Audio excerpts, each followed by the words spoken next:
Hello friends, welcome back to our YouTube channel science India tech के इस episode में मैं आपका स्वागत करना चाहता हूं। आज की वीडियो में हम बात करेंगे अग्नि मिसाइल के कुछ ऐसे रहस्य के बारे में जो शायद आप न जानते हो। साथ ही साथ हम ये भी जानने की कोशिश करेंगे कि अग्नि 5 से चाइना को इतनी तकलीफ क्यों होती है। क्या अग्नि 5 का कोई तोड़ चाइना के पास नहीं है? इन सभी सवालों के जवाब हम इस वीडियो के लास्ट में जानने की कोशिश करेंगे। तो यह बात है 16 दिसंबर 2022, यानी जब भारत ने अग्नि 5 का दोबारा से परीक्षण किया।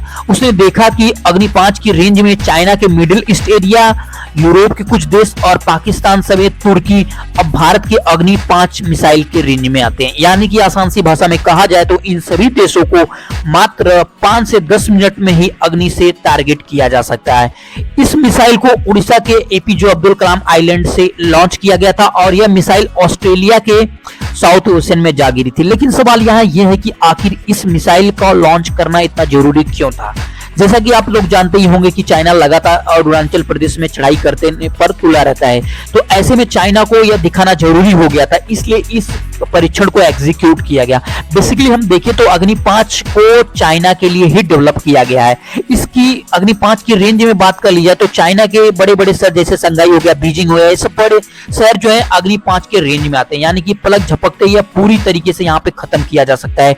लेकिन सवाल यहाँ यह है कि क्या चाइना के पास इस मिसाइल का कोई तोड़ है या कोई डिफेंस सिस्टम है जो इस मिसाइल को रोक सकता है? तो जवाब नहीं।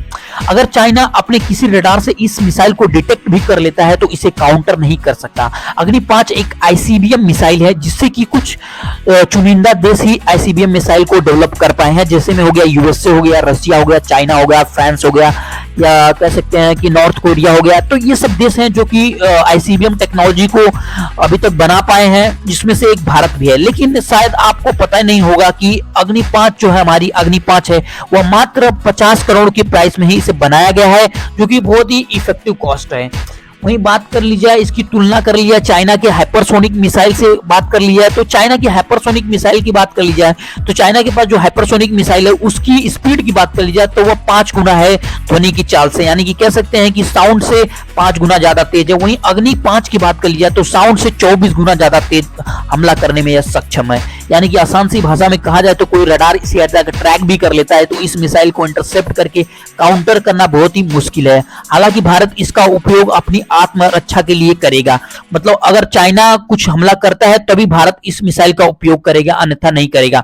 इस मिसाइल में MIRV टेक्नोलॉजी भी लेस है, जिसका मतलब यह हुआ कि यह मिसाइल एक बार में कई सारे शहरों को टारगेट कर सकती है 1 एट ए टाइम, और यह मिसाइल परमाणु हमला करने में भी सक्षम है।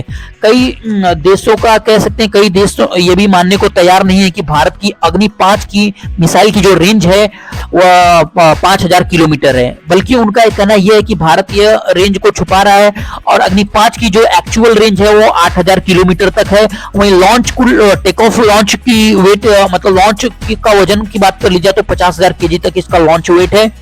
सबसे बड़ी खासियत इसकी यह है कि इस मिसाइल को कहीं से भी लॉन्च किया जा सकता है और साथ ही साथ इस मिसाइल में एक ऐसी टेक्नोलॉजी इनबिल्ड की गई है जिससे कि इस मिसाइल पर कह सकते हैं जलवायु का भी कोई भी इफेक्ट नहीं पड़ता। इस मिसाइल के इंजन को कुछ खास तरह से बनाया गया है। इस कह सकते हैं अग्नि 5 के इंजन की बात कर ली जाए तो इसमें सॉलिड प्रोपेलेंट इंजन का इस्तेमाल किया गया है। जैसा कि मैंने पहले भी आपको बताया कि ये मल्टीपल टारगेट को एक साथ पीक पॉइंट एक्यूरेसी के साथ हमला कर सकती है। यानी कि आसान सी भाषा में कहा जाए तो अगर यह किसी टारगेट पर हमला करती है तो हमले की वाली जो जगह है उससे 2 से 3 मीटर की कह सकते हैं इधर उधर हो सकता है, एरर हो सकता है, बाकी ये इतनी सटीक एक्यूरेसी के साथ हमला करती है। भारत ने जब इस मिसाइल को बनाया था तब भारत सरकार ने कहा था कि हम इस मिसाइल का उपयोग तभी करेंगे जबकि हमारे ऊपर कोई दूसरा देश हमला करेगा तभी करेंगे। अब बात करेंगे चाइना के हाइपरसोनिक मिसाइल की बात कर ली जाए, DF-17 की बात कर ली जाए तो यह मिसाइल परमाणु बम ले जाने में भी सक्षम है। कहा जाता है कि यह मिसाइल किसी भी रडार को चकमा दे सकती है।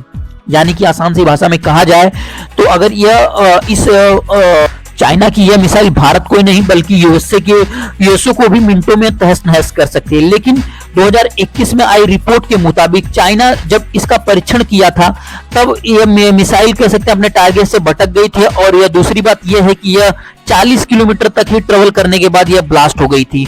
तो आपको क्या लगता है कि इन दोनों मिसाइलों में से कौन ज्यादा ताकतवर है? कमेंट्स में जरूर बताएं। मिलते हैं अगले वीडियो में, तब तक के लिए धन्यवाद।